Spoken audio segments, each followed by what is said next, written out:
temps de carême là, nous commence bientôt sa première dimanche du temps de carême là, Yvon qui nous rappelle nous que tout est amour. Et que c'est l'amour de Dieu qui divinise nous, qui sauve nous, qui appelle nous, qui transforme nous. Et l'amour présente aujourd'hui le foyer de l'unité, foyer Notre-Dame de l'unité, qui est des foyers de charité à travers le monde. Qu'est-ce qu'un foyer de charité? Et c'est quoi foyer de l'unité? Qui est un foyer de charité à Souya. Un foyer, ce n'est pas un bâtiment, ce n'est pas un home. Ce foyer de charité, d'abord, c'est une communauté. Il est composé de personnes, une communauté de baptisés. Une communauté de baptisés, hommes, mixtes, femmes, autour d'un prêtre. Et sa communauté-là, avec le prêtre, je porte une mission ensemble. Je t'appelais ensemble pour vivre une mission. Sa mission-là, il y a deux dimensions. La première dimension de cette mission, c'est vivre leur vocation de baptiser. Approfondir leur vocation de baptiser, leur baptême ensemble, à travers la prière, à travers la vie fraternelle, à travers l'écoute de la parole de Dieu. Et il y a là une des missions spécifiques de sa communauté de laïcs là, autour d'un prêtre, ensemble, c'est premièrement la prédication. Ensemble, je offert la prédication de l'évangile, de la parole de Dieu, à toute personne, tout ban retraitant qui vient tout au long de l'année. Pour faire sa prédication, parce que la prédication, ce n'est pas simplement un enseignement. La prédication, c'est aussi un témoignage de la fraternité qu'ils vivent ensemble. C'est un témoignage d'une vie de prière continuelle ensemble, du travail, du service. Vous pouvez trouver dans la communauté, c'est pas venir servir à table, amener un petit délo, servir au manger. C'est ça, offrir sa service-là. Et l'autre aspect de ça, du charisme de sa communauté foyer, c'est l'hospitalité. C'est l'accueil.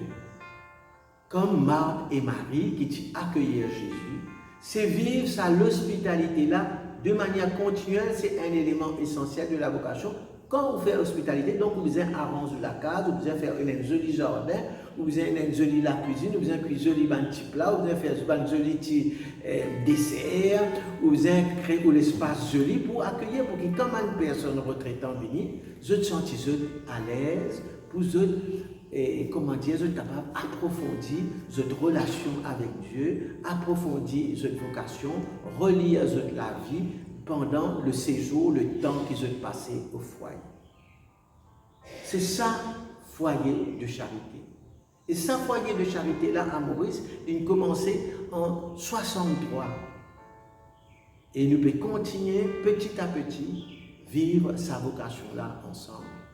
Maintenant, ce qui nous peut continuer ça, nous associer beaucoup d'autres laïcs de baptiser avec nous pour qu'ils nous élargissent sa communauté qui est là depuis 63 là, élargir sa communauté là avec des amis du foyer qui viennent participer, collaborer, donner nous coup de main, animer, accueillir, administrer ensemble sa communauté là. Et dans l'esprit de collaboration avec d'autres laïcs, nous finissons créer une association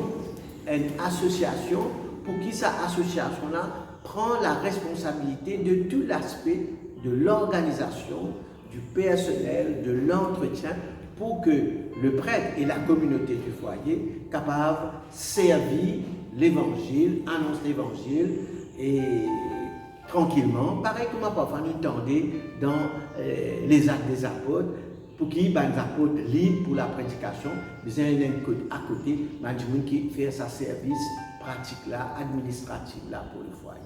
C'est ça le foyer. Et ce foyer-là, nos foyers, pour une ville comme ça, il y en a une fondatrice. sa fondatrice là, derrière moi, il appelle Marthe Robin.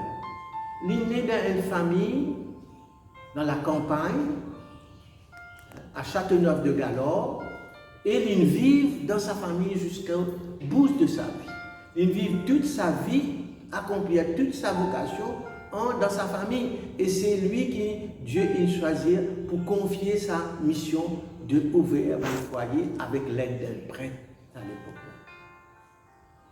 Et cette personne, Marthe, il est né en 1902 et il est mort en 81. Cela vie, il marqué par le fait qu'il vive chez elle-même, une vie simple, ordinaire, dans la famille. Il ne peut pas vivre dans le couvent, il ne peut pas vivre dans le foyer, non, il vit dans la case. Et qui fait vivre dans la case parce qu'il était un grand malade. À l'âge de 16 ans, il est malade et il reste malade tout au long de sa vie. Et parfois, il est alité pendant longtemps, reste alité. Et sa maladie-là, sa fragilité-là, il permet à Marthe Robin découvrir sa vocation, faire de sa vie une offrande. Et le fait qu'il reste alité, c'est elle qui offre le foyer, sa spiritualité, de l'intériorité, de l'accueil, de l'écoute, accompagnement des gens, vivre dans un... Parce qu'il vit dans un foyer, dans la case, faire la case pour accueillir tous les retraitants. Et Marthe est porteuse de ce charisme. Et Marthe dit, moi-même, comment dire, il comprend qu'elle-même, elle devient un foyer d'amour, de miséricorde. Ça veut dire qu'il prend beaucoup de temps pour accueillir Bandimoun, écoute Bandimoun, pour qu'ils, dans une difficulté, pour être capables. Et la communauté aussi continue sa mission-là. Et nous avons aussi nos programmes de l'année, chaque année nous faisons un programme, parce que le foyer, ce n'est pas un lieu, comment dire, que nous louons, et puis nous venons comme un hôtel, comme un centre, nous allons nous louer. Non, c'est une communauté, comment vous dire. Donc la communauté nous prépare un programme dans l'année. Un programme de prédication, d'évangélisation, de retraite pour plusieurs types de personnes, catégories de personnes, plusieurs types avec plusieurs besoins, plusieurs attentes, différentes attentes, rejoindre les personnes dans une situation que vous avez été. Et puis, nous avons régulièrement différentes retraites. Chaque année, nous accueillons à peu près 3000 personnes qui viennent pour passer une journée de récollection, un week-end, 5 jours de retraite, une semaine de retraite, en groupe et parfois il a venu individuellement, personnellement pour faire une retraite personnelle. Donc c'est sa mission-là qui nous accomplit dans l'église de Maurice, c'est-à-dire un lieu de silence, un lieu de méditation, un lieu de contemplation, un lieu de relecture de sa vie ensemble. Et nous, aujourd'hui, Léa nous commence, nous ouvrir sa page de YouTube là, nous avons envie reste en contact avec un maximum de personnes. Et nous demandons, comment dire, like, nos pages YouTube, pour qu'ils nous continuent à accomplir sa mission là et qu'ils nous capables rester en communication, en contact avec eux, parce que même si le foyer est dans un lieu un peu retiré, à distance par rapport à la vie, pour accorder du silence et de l'intériorité, il est nécessaire qu'il nous reste en contact avec chacun d'entre vous, toutes les familles, avec la société globale, pour qui nous sommes capables d'accomplir sa mission-là et vous servir et vous aider à accueillir le message de Dieu dans votre vie. L'amour, c'est tout, comme dit Marthe Robin. Tout est amour. Alors que l'amour de Dieu brille en chacun de vous et qu'il nous continue à faire ce chemin-là ensemble. Merci.